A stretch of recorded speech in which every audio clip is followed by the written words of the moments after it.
से स्वागत है आपका विरासत में। और विरासत में आज हम बात कर रहे हैं जाने माने गायक भोलानाथ मिश्रा जी से। भोलानाथ जी, ब्रेक पर जाने के पहले आपके अभी तक के सफ़र की चर्चा हुई थी। कौन सी उम्र वो रही होगी जब आपने अपनी पहली परफॉर्मेंस दी?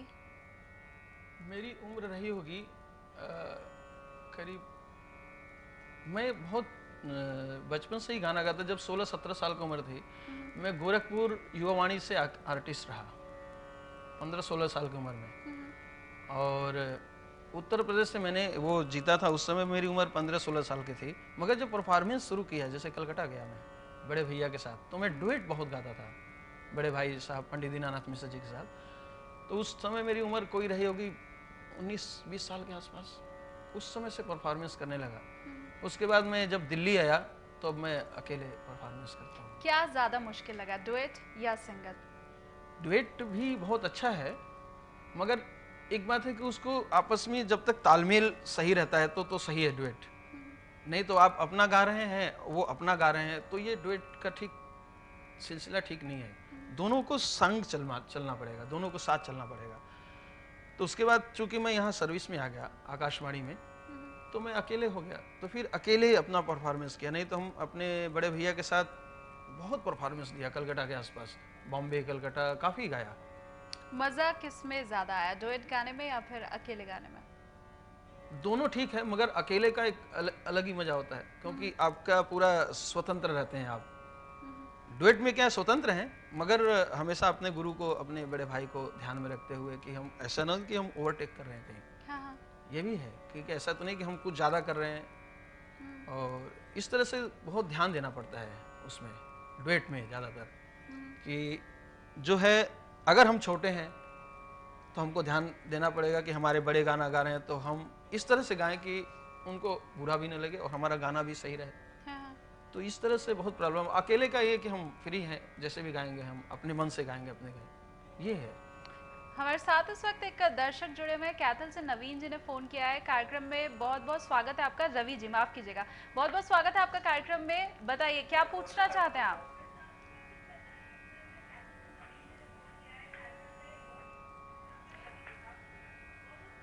आप तक आवाज पहुंच रही हो अगर रवि जी, तो आपसे जानना चाहेंगे कि जी धन्यवाद। जी बताइए। मैं भोलानाथ जी से पूछना चाहता हूँ कि मैं हरियाणा का जो लोक परंपरागत संगीत है, जी जी जी ये हरियाणा का जो परंपरागत लोक संगीत है जी, उसके विकास के लिए कुछ करना चाहता हूँ, तो मुझे उसी सिलसिला से मार्गदर्शन चाहिए।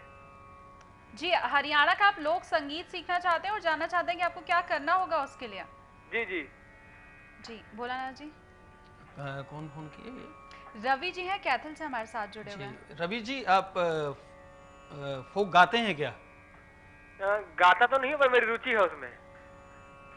तो आपको देखना पड़ेगा पहले किसी अच्छे गुरु से। आप वहाँ पे हरियाणा में जहाँ रहते हैं, देखिए आप अच्छे गुरु से एक बार संपर्क करिए और आपके गले की क्वालिटी क्या है वो पहले सुनेंगे, फिर आपको बताएंगे कि आप कैसे रियाज कर सकते हैं, कैसे गा सकते हैं। बिना सुने तो बता नहीं सकते ना। जी जी। क्योंकि हरियाणा की जो लोकगीत है वो तो अपने आप में बहुत अच्छी है। जी बिल्कुल। और मैं भी बहुत सुनता हूँ उसका, बड़ा मैं फैन हूँ, अच्छा लगता है मुझे।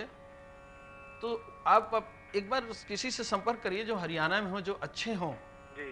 तो आप उनको गानों को सुनाइए, अपने गाने को, अपने गले की क्वालिटी क्या है उस तरह से, उसके बाद वो आपको सही सलाह जरूर देंगे। जी जी बहुत बहुत धन्यवाद। धन्यवाद। और अपने दूसरे दर्शकों को भी बता दूं, आप भी भोलानाथ जी से सवाल पूछ सकते हैं या अपने दिल की बात हम तक पहुंचा सकते हैं विरासत के जरिए। आपकी टीवी स्क्रीन पर लगातार हमारे नंबर फ्लैश हो रहे हैं। भोलानाथ जी, आपने भारत के अलावा बाहर भी काफ़ी परफॉर्मेंस दी हुई है जी। क्या आपको फ़र्क लगा भारत में परफॉर्मेंस देने में, वहाँ और कहाँ पर ज़्यादा प्यार मिला, ज़्यादा दर्शकों में क्या फ़र्क आपको समझ में आया? मैं ईश्वर की कृपा से, गुरु माँ बाप के आशीर्वाद से बाहर बहुत बार गया। वहाँ का क्या है कि देखिए, जो फॉरेनर जो सुन रहे हैं उनको स्वर का ज्ञान होता है, वो अंदर फील करते हैं। जो वहाँ इंडियन है उनको तो समझ में है कि साहित्य क्या है। जैसे अगर कोई है कि कहाँ गुजारी सारी रतियाँ सैयाँ भी न, तो उसको समझ में आएगा कि क्या है साहित्य, क्या है नहीं। मगर जो फॉरेनर है उनके समझ में खासकर वोकल तो इतना नहीं आता, मगर वो सुर को समझते हैं बहुत और सुनते बहुत अच्छा है। हमारे हिसाब से वो कहीं इंडियन से अच्छा सुनते हैं। मैं हर जगह परफॉर्मेंस किया, एक तो 6:30 तो 6:30 आपका शुरू हो जाएगा, 7:30 खत्म। जी।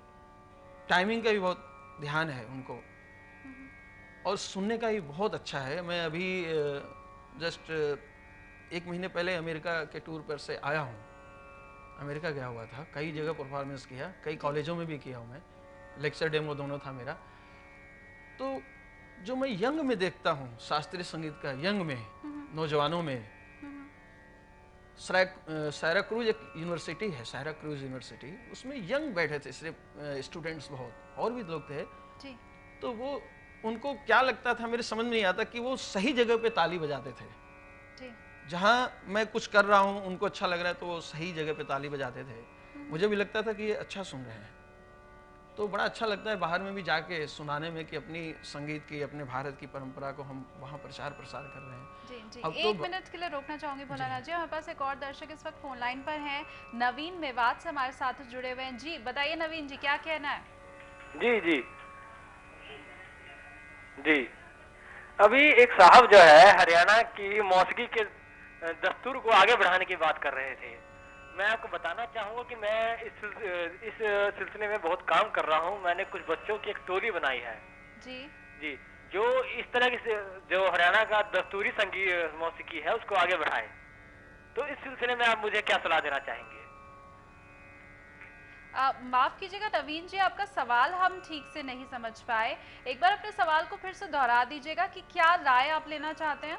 जी, जो हरियाणा की मौसीकी है, रागिनी हो गया और जितने भी ये सांग वगैरह है जी। मैं इन सबको बढ़ावा देना चाहता हूँ, जिसके लिए मैंने बच्चों की कुछ टोलियां बनाई हैं। हाँ हाँ। तो उन लोगों को मैं मोटिवेट करता हूँ कि वो हरियाणा के जो लोग मौसीकी है उसको आगे बढ़ाएं। जी, फोक म्यूजिक की आप बात कर रहे हैं? जी जी बिल्कुल सही। जी जी। तो इस सिलसिले में उन बच्चों को, जो बच्चे कच्चे घड़े हैं, उनको किस तरह से एक शेप देनी चाहिए मुझे? बिल्कुल, और ना सिर्फ हरियाणा की फोक म्यूजिक जो शास्त्रीय संगीत है उन्हें भी बच्चों तक पहुंचाने की बहुत ज़्यादा ज़रूरत है। तो अगर युवा पीढ़ी की बात की जाए, उन्हें आप क्या संदेश देना चाहेंगे या फिर क्या राय देंगे अपनी तरफ से ताकि वो इसके लिए और आगे बढ़ें? नवीन जी हैं जी। नवीन जी, मेरा ये आपसे विशेष प्रार्थना है कि जी। एक जो बच्चे सीख रहे हैं, जो कर रहे हैं, जी उनको एक आप प्रॉपर ट्रेनिंग दीजिए, जिसको हम लोग बोलते हैं बेसिक ट्रेनिंग दिया जाए। जी बेसिक ट्रेनिंग दीजिए और देखिए उनके गले की क्या टाइप है, उनको सिखाइए। उसके बाद कोई भी, चाहे फोक गाएंगे, कुछ भी गाएंगे, कुछ भी अच्छा लगेगा। जी तो उसको एक ट्रेनिंग देने की ज़रूरत है। आप बड़ा अच्छा काम कर रहे हैं कि बच्चों को चाह रहे हैं कि हरियाणा का म्यूजिक काफ़ी प्रचार प्रसार हो, जी और वहाँ की राग रागनियाँ भी बहुत मशहूर हैं, जी और मैं सुनता रहता हूँ, कई लोगों से सुना भी है। तो आपसे ये अनुरोध है कि आप बच्चों को प्रॉपर एक ढंग से सिखाएं। सिखाने के बाद उनको हरियाणा के फोक के बारे में बताएं तो ज़्यादा अच्छा रहेगा, और सब काम सुर और ताल में होगा। मेरे हिसाब से ये है, होना चाहिए। तो नवीन जी, उम्मीद करते हैं आपके सवाल का जवाब आपको मिल गया हो और बच्चों के लिए और ज़्यादा ये प्रेरणादायक रहे और आप और ज़्यादा हरियाणा के फोक म्यूज़िक को आगे बढ़ा सकें। अब भोलानाथ जी, वक्त बहुत कम है हमारे पास, जाते जाते दर्शकों के लिए एक कोई छोटी सी धुन एक मैं आपको शालिनी जी सुना रहा हूँ।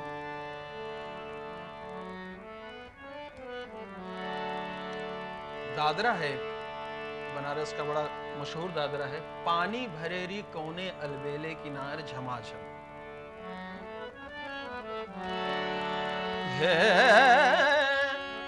एरी पानी भरे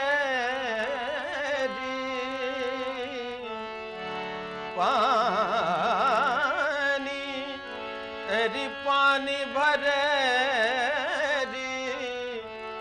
कोने अलबेले किनार झमाझम, एरी पानी भरे हाँ पानी भरे कोने अलबेले किनार झमाझम। ये बनारस का बड़ा मशहूर दादरा है, पानी भरेरी कोने अलबेले किनार झमाझम। बहुत खूब बोला नाथ जी। और वक्त की कमी है इसलिए विरासत को आज यहीं पर ख़त्म करना होगा, लेकिन आपने हमारे लिए इतना वक्त निकाला और अपना कीमती समय निकाल के आप यहाँ पर आए, इसके लिए आपका बहुत बहुत शुक्रिया। मैं हरियाणा न्यूज़ चैनल को बहुत धन्यवाद दूंगा कि एक विरासत आप करके अपनी जो भारत की परंपरा है संगीत की लोगों तक पहुंचा रहे हैं। और हम चाहेंगे कि हर चैनल अगर ऐसे करेगा तो हमारी जो परंपरा है बहुत आगे चली जाएगी। बहुत धन्यवाद। बहुत शुक्रिया। तो विरासत में इस हफ्ते के लिए इतना ही। अगले हफ्ते होगी आपसे फिर मुलाकात शास्त्रीय संगीत और नृत्य से जुड़ी हुई एक नई शख्सियत के साथ। तब तक के लिए दीजिए इजाजत। नमस्कार।